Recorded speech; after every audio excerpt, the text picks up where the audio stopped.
Tonight, for the first time, Shannon Gore's mother is speaking out about the unspeakable horror her daughter is accused of. Shannon and Brian Gore are accused of killing one child and starving another one to near death. Reporter Andy Fox landed an interview with Shannon Gore's mother. He's here now with this exclusive report. Andy. Tom and Nicole, tonight at 5:30, and 6, we pieced together what went wrong and when it went wrong for Shannon and Brian Gore. This is through the eyes of Shannon's mother, Karen.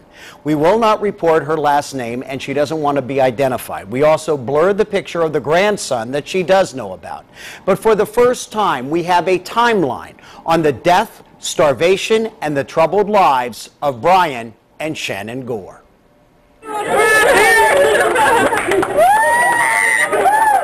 December 2008, Brian Gore proposed to Shannon, a sweet moment shared by a couple that was living a lie, investigators say.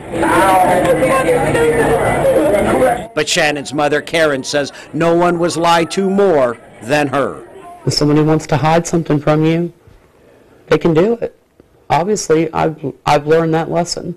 Karen says the lies began in 2003. Brian was living in a car. Karen offered to help, asked him to move in with her and her husband and her daughter, Shannon. Later, Brian and Shannon moved out. On November 4th, 2004, Shannon gave birth to a daughter. Did you ever know that they had a daughter? Absolutely not.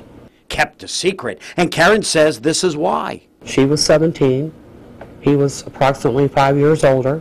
And I think she was trying to protect him from possible statutory rape charge. Shannon was afraid to tell her mom and dad. In court papers, Brian said the daughter was born at home. No birth certificate. No one knew she existed. Almost 3 years later, on August 3rd, 2007, Brian and Shannon had another child, a son. Investigators believe once again Shannon gave birth at home. Again, no birth certificate, and according to court documents, the child died in late 2007.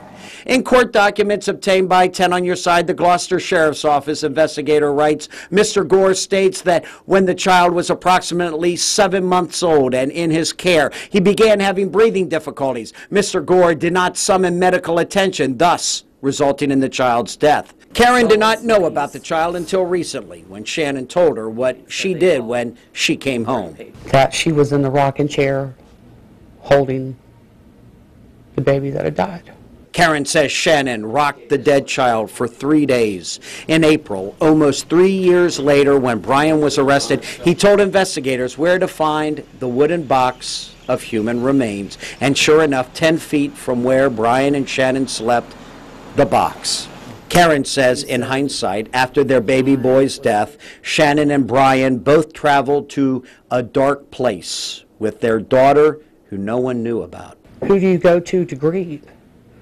I think for her, it was, I'll get married, try to have a baby that I can or feel like I can tell everybody about now that I'm married. And I don't think she ever moved on, emotionally speaking, no. January 24th, 2009, Brian and Shannon got married, and 18 months later, Shannon got pregnant. She took the pregnancy test in my home. It was a pregnancy, but this one not kept secret because this time the Gores were married. We were screaming, you know, up and down for joy. Karen bought all things baby, even a pillow that says Shannon's the #1 mom. On March 23rd, Shannon gave birth to a boy, the only grandchild Karen thought she had. But back in the Gores' mobile home, Karen now knows evil was all around. Their dark secret, now 6 years old. Investigators say she was trapped in this crib that was turned into a cage, living in her own feces, fed Pop-Tarts twice a day. Investigators think the 6-year-old was being starved to death, that her parents were deliberately trying to make their lie go away by death. Shannon Gore's attorney, Ron Smith. In your own mind, you can't explain it to yourself. Of course, no, I can't. That's the black hole in this case. I don't. The black hole in this case is dark and deep. It is devastating to Karen and her husband, who are finding themselves the biggest victims after the 3 children. Tonight at 5:30, Karen takes me to the night of the arrest in April and how in many ways her life ended on that day too. I'm Andy Fox, 10 on your side. And Andy has